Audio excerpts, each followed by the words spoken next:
নতুন একটা ভিডিওতে প্রত্যেককে স্বাগত। আশা করি প্রত্যেকে আমরা খুব ভালো আছি, সুন্দর আছি এবং পড়াশুনো আমাদের খুব জোর কদমে এগোচ্ছে। যারা তোমরা 2027 সালে অর্থাৎ আর হাতে গোনা কিন্তু 6 থেকে 6.5 মাস তোমাদের সময় রয়েছে।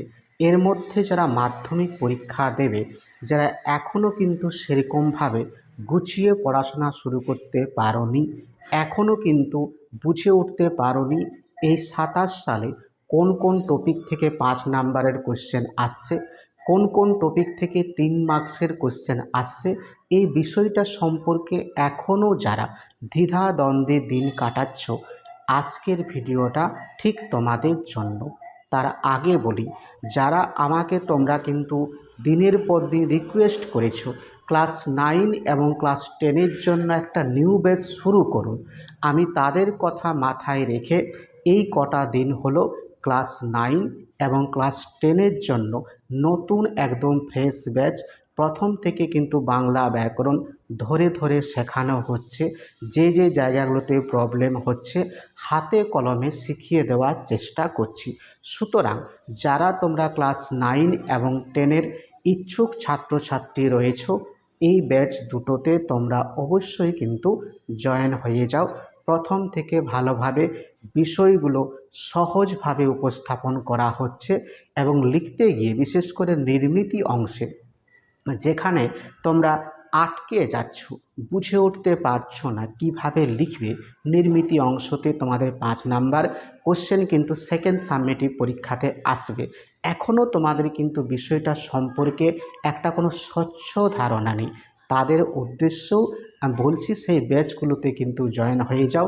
প্রথম থেকে নির্মিতি অংশ এবং ভাষা যে অর্থাৎ ব্যাকরণ অংশটা ধরে ধরে হাতে কলমে আমি শিখিয়ে দেওয়ার চেষ্টা করছি। এরপর আসি যারা 27 সালে মাধ্যমিক দেবে তাদের কথায়।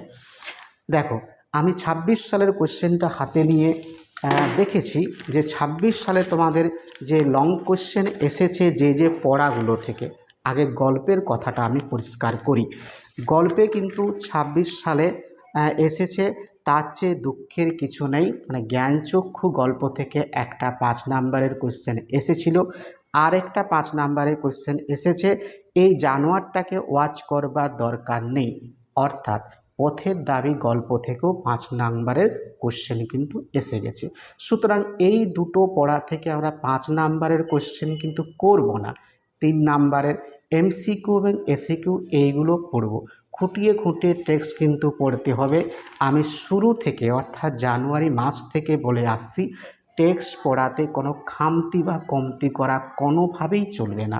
আমাদের ফুল মার্কস মানে 90 বা তার উপরে পেতে গেলে টেক্সট খুঁটিয়ে খুঁটিয়ে পড়া, মক টেস্ট দেওয়াটা খুব দরকার। তাহলে এই বছর 3টে গল্প আমরা টার্গেট করব 5 নাম্বারের জন্য। সহজ 3টে গল্প, যদিও 5টা গল্পই কিন্তু তোমাদের সহজ, 3টে গল্প আরও সহজ। একটা হচ্ছে বহুরূপী, সুবোধ ঘোষের লেখা, খুব সুন্দর একটা গল্প যেটা প্রত্যেকটা মুহূর্তে আমাদের মনে দাগ কাটে বা মনকে নাড়া দেয়। নেক্সট হচ্ছে অদল বদল, পান্নালাল পেটেলের একটা বিখ্যাত গল্প, অপূর্ব সুন্দর গল্প। গল্পের যেমন বাঁধুনি, গল্পের যেমন লেখনী, প্রত্যেকটা জিনিস আমাদের মনের মধ্যে কোথাও না কোথাও একটা আন্দোলিত হয়, প্রভাবিত হয়। তো অদল বদল গল্পটা আমাদের সিলেবাসে রয়েছে, যদিও আমাদের গল্পটা এখনও পড়া হয়নি, কারণ এটা থার্ড সাবমিটিভ বা টেস্ট পরীক্ষা এবং ফাইনাল পরীক্ষায় আমাদের আসবে। নেক্সট হচ্ছে নদীর বিদ্রোহ, মানিক বন্দ্যোপাধ্যায়ের একটা বিখ্যাত গল্প হচ্ছে নদীর বিদ্রোহ। এটাও কিন্তু একটা খুব সুন্দর, এবং আমাদের মানিক বন্দ্যোপাধ্যায় যে ছন্দে, যেভাবে, যে স্টাইলে গল্প সাধারণত লেখেন, সেই ধরনের একটা গল্প হচ্ছে নদীর বিদ্রোহ। তাহলে এই 3টে গল্প আমাদের খুব ভালোভাবে 27 সালে আমরা যারা মাধ্যমিক দেব তৈরি করতে হবে। কোন কোন কোশ্চেন তৈরি করতে হবে, কিভাবে উত্তর লিখবে, কিভাবে উত্তর লিখলে 5-এর মধ্যে 5, 4.5 পর্যন্ত পাওয়া যায়, আমি বিষয়গুলো কিন্তু পরবর্তীকালে ভিডিওতে পরপর আলোচনা করব। যখন সাজেশন ভিডিও পর্ব আমাদের চলবে, আলোচনার পর্বগুলো তখন কিন্তু বলবো। নেক্সট হচ্ছে আমাদের কিন্তু কবিতা, এই বছর কবিতা কিন্তু এসেছে ২৬ সালে, অস্ত্র ফেলো অস্ত্র রাখো পায়ে, অর্থাৎ জয় গোস্বামীর একটা বিখ্যাত কবিতা আমাদের পাঠ্য আছে, সেটা হচ্ছে অস্ত্রের বিরুদ্ধে গান। সেখান থেকে 5 নাম্বারের কোশ্চেন ২৬ সালে এসে গেছে। নেক্সট হচ্ছে সে জানতো না আমি আর কখনো ফিরে আসবো না, অর্থাৎ অসুখী একজন কবিতা থেকেও পাবলো নেরুদার একটা বিখ্যাত কবিতা আমাদের পাঠ্য রয়েছে, পড়াও হয়েছে বহুদিন আগে। হ্যাঁ, যদিও এটা ফার্স্ট সামেটিভের সিলেবাসে আমাদের ছিল। তো এখান থেকেও 5 নাম্বারের কোশ্চেন এসেছে। সুতরাং এই দুটো আমরা কবিতা 5 নাম্বারের জন্য অ্যাটেম্প করব না বা করব না, 3 নাম্বারের জন্য এমসিকিউ এসএকিউর জন্য করতেই হবে। আবারও বলছি, তাহলে কবিতা ২৭ সালে কোন কোন কবিতা এবছর গুরুত্বপূর্ণ রয়েছে, 5টা কবিতার উপর আমরা ফোকাস দেব। তার মধ্যে 4টা খুব ভালোভাবে করতে হবে, একটা একটু চোখের দেখা করলেও হবে। একটা কবিতা হচ্ছে, যে কবিতাটা পাঠ্য রয়েছে মাইকেল মধুসূদন দত্তের অভিষেক কবিতা, খুব গুরুত্বপূর্ণ কবিতা। ২৭ সালে এখান থেকে 5 নাম্বারে কোশ্চেন আসার সম্ভাবনা প্রবল আছে। নেক্সট হচ্ছে আই আরও বেঁধে বেঁধে থাকি, শঙ্খ ঘোষের অসাধারণ কবিতা। ঠিক আছে, প্রথম বিশ্বযুদ্ধ দ্বিতীয় বিশ্বযুদ্ধের প্রেক্ষিতে লেখা, মানুষের যখন একটা অস্থির সময় চলছে, অবক্ষয়িত সমাজ ব্যবস্থার বুকে দাঁড়িয়ে আশার আলো শুনিয়েছেন আমাদের বিখ্যাত কবি শঙ্খ ঘোষ। তো তার লেখা একটা বিখ্যাত কবিতা আই আরও বেঁধে বেঁধে থাকি, খুব গুরুত্বপূর্ণ এই বছরের জন্য।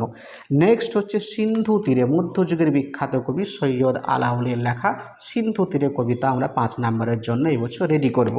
নেক্সট হচ্ছে প্রলয় উল্লাস, কাজী নজরুল ইসলামের লেখা আরেকটা অসাধারণ সুন্দর কবিতা, পরাধীনতার জ্বালা যন্ত্রণা কষ্ট এর প্রেক্ষিতকে অবলম্বন করে নজরুলের বেশিরভাগ কবিতায় আমরা দেখেছি পরাধীনতার জ্বালা যন্ত্রণা, হ্যাঁ, সেই প্রেক্ষিতকে অবলম্বন করে বেশিরভাগ কিন্তু কবিতা। ওই জন্য প্রথম দিককার যে কবিতাগুলো বিশেষ করে আমরা নজরুলের পাচ্ছি, সমস্ত কবিতার মধ্যেই ভেঙে দেব গুঁড়িয়ে দেব এই ধরনের যে মানসিকতা, সেটার কবিতাগুলোর মধ্যে কিন্তু প্রতিফলন হয়েছে।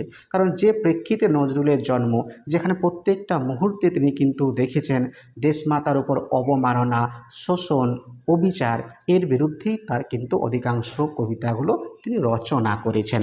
তাহলে প্রলয় উল্লাসটা আমরা তৈরি করব। নেক্সট হচ্ছে বিশ্বকবি রবীন্দ্রনাথ ঠাকুরের অসাধারণ আরেকটা কবিতা আমাদের পাঠ্য রয়েছে আফ্রিকা। তাহলে এই 5টা কবিতা রেডি করব, তার মধ্যে যার যেটা মনে হবে 4টা সুন্দরভাবে করতেই হবে। আরেকটা চাইলে চোখের দেখা, মানে ততটা গুরুত্বপূর্ণ, ততটা গুরুত্ব না দিলেও কিন্তু চলবে। ঠিক আছে, তাহলে এইভাবে তোমরা পড়াটা কিন্তু শুরু করো। আমাদের আর বেশি সময় কিন্তু নেই, 6টা মাস রয়েছে, এর মধ্যেই আমাদের তৈরি কিন্তু হতে হবে, প্র্যাকটিস করতে হবে, প্রচুর পরিমাণে মক দিতে হবে। লেখা প্র্যাকটিস কিন্তু প্রচুর পরিমাণে না বাড়ালে বিগত বছর ছেলেমেয়েরা যেরকমভাবে 90, 95, 98 পর্যন্ত মাতৃভাষাতে মার্কস তুলতে সক্ষম হয়েছে, এমনি কিন্তু ওরা পায়নি।